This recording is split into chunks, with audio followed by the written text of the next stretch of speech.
जयपुर में बस rapid transit system यानी BRTS कॉरिडोर को हटाने का काम सीकर रोड पर शुरू हुआ। आगामी 2 महीने में यहां कॉरिडोर हटाकर मीडियन और सड़क निर्माण का काम पूरा कर लिया जाएगा। क्या है BRTS और इसे हटाने की क्यों जरूरत पड़ी, ये जानने के लिए देखिए फर्स्ट इंडिया की यह स्पेशल रिपोर्ट।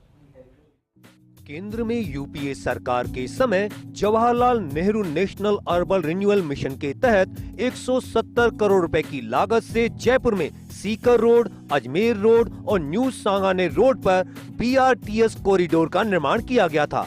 हालांकि JNNURM के तहत राजधानी में BRTS कॉरिडोर के लिए 479 करोड़ 55 लाख रुपए की राशि स्वीकृत हुई थी, लेकिन इस राशि से अजमेर रोड और टोंक रोड पर दुर्गापुरा में एलिवेटेड रोड का भी निर्माण किया गया था।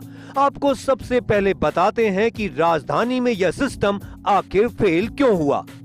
BRTS का उद्देश्य शहरी सार्वजनिक परिवहन की बसों के लिए अलग कॉरिडोर उपलब्ध कराना था, ताकि इसमें सफर करने वाले लोग अन्य वाहनों की अपेक्षा अधिक तीव्र गति और कम समय में गंतव्य तक पहुंच सकें। इस योजना के पीछे अहम उद्देश्य सार्वजनिक परिवहन को सुदृढ़ करते हुए सड़क पर यातायात का भार कम करना था, लेकिन राजधानी में जिस तरह BRTS स्थापित किया गया था उस तरह तो यह सिस्टम फेल होना ही था।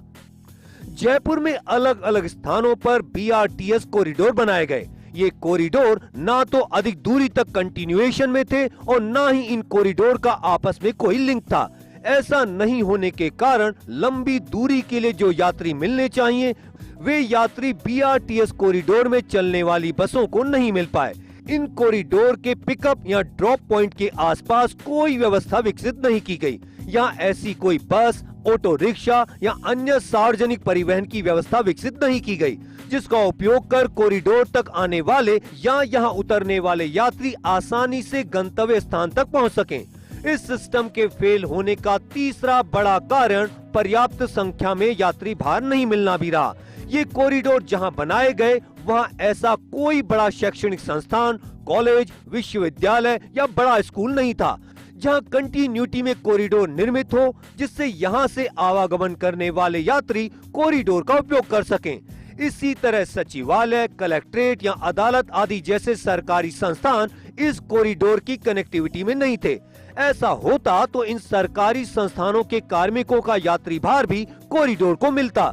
ये कॉरिडोर एयरपोर्ट, रेलवे स्टेशन या किसी बड़े बस स्टैंड के नजदीक भी नहीं बनाए गए, जहां से यहां बड़ी संख्या में आवागमन करने वाले यात्री इस सुविधा का उपयोग कर पाते। इसी तरह किसी प्रसिद्ध पर्यटक स्थल या किसी बड़े धार्मिक स्थल के आसपास भी ये कॉरिडोर नहीं थे, जिनके कारण यहां जाने वाले पर्यटक और श्रद्धालुओं को इस सुविधा का लाभ मिल पाता। Jaipur city transport services limited की ओर से इस कॉरिडोर पर पर्याप्त संख्या में बसें नहीं चलाई गईं। वाकई एक BRTS व्यवस्था में यात्रियों को जो सुविधाएं मिलनी चाहिए, जैसे कि पैदल चलने वालों की सुविधा, यात्रियों के लिए ऑफ बोर्ड टिकटिंग की सुविधा, इंटेलिजेंट ट्रैफिक मैनेजमेंट सिस्टम और पूरे सिस्टम के लिए कंट्रोल रूम आदि JCTSL की ओर से विकसित नहीं किए गए। सड़क की जगह घिरने और अन्य वाहन के लिए कम स्थान उपलब्ध होने के चलते इस सिस्टम की आलोचना होने लगी। इस सिस्टम में पहले से ही ऐसे तमाम कारण मौजूद थे जिसके चलते यह सिस्टम राजधानी में फेल हो गया। यही कारण रहा कि कॉरिडोर बनने के शुरुआती कुछ महीने तो बसों का आवागमन हुआ, लेकिन साल भर होते होते ये कॉरिडोर सुविधा के बजाय परेशानी का सबब बन गए। मौजूदा सरकार में केंद्रीय सड़क अनुसंधान संगठन से BRTS को लेकर स्टडी कराई गई। CRRI ने स्टडी रिपोर्ट JDA को सौंप दी। इस रिपोर्ट के आधार पर ही फैसला किया जाना था कि BRTS कॉरिडोर हटाया जाए या नहीं। CRRI की रिपोर्ट में स्पष्ट कहा गया था कि या तो मौजूदा कॉरिडोर को हटाया जाए या फिर इस सिस्टम को पूरी तरह से लागू किया जाए। JDA की कार्यकारी समिति की इस वर्ष 7 जनवरी की बैठक में BRTS कॉरिडोर हटाने का फैसला किया गया। इस फैसले पर राज्य सरकार ने अपनी स्वीकृति दे दी।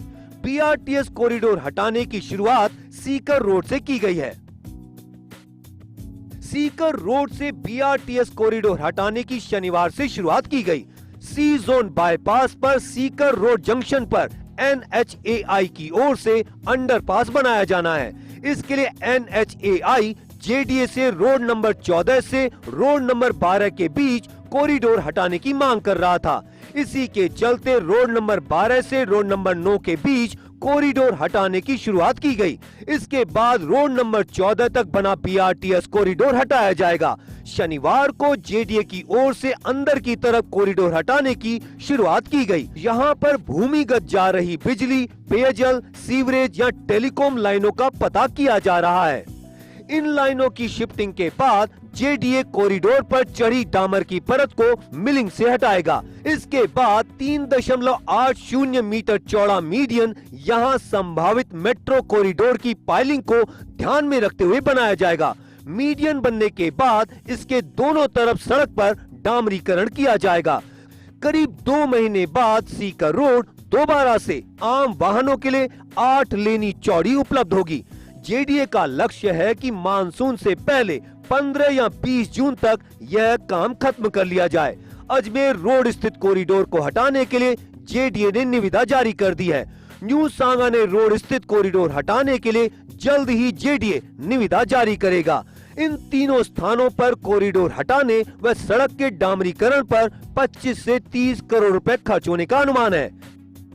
अजमेर रोड पर भी कॉरिडोर हटाया जाएगा, उसके लिए जेडीए ने निविदा जारी कर दी है और न्यू सांगानेर रोड पर कॉरिडोर हटाने के लिए जल्द ही निविदा जारी की जाएगी।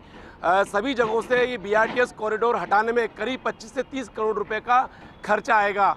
जेडीए ने इस बीआरटीएस कॉरिडोर को हटाने के लिए पहले सीआरआरआई से स्टडी कराई थी। स्टडी में कहा गया था कि या तो इस कॉरिडोर को पूरी तरह से सुविधाओं सहित जो एक बीआरटीएस कॉरिडोर होना चाहिए उस तरह से डेवलप किया जाए या इसको हटा दिया जाए। इसके बाद जेडीए की कार्यकारी समिति ने इसको हटाने का फैसला लिया और इस फैसले पर राज्य सरकार ने अपनी मोहर लगा दी है। कैमरा पर्सन तीरथ के साथ Abhishek Shrivastava, First India News, Jaipur.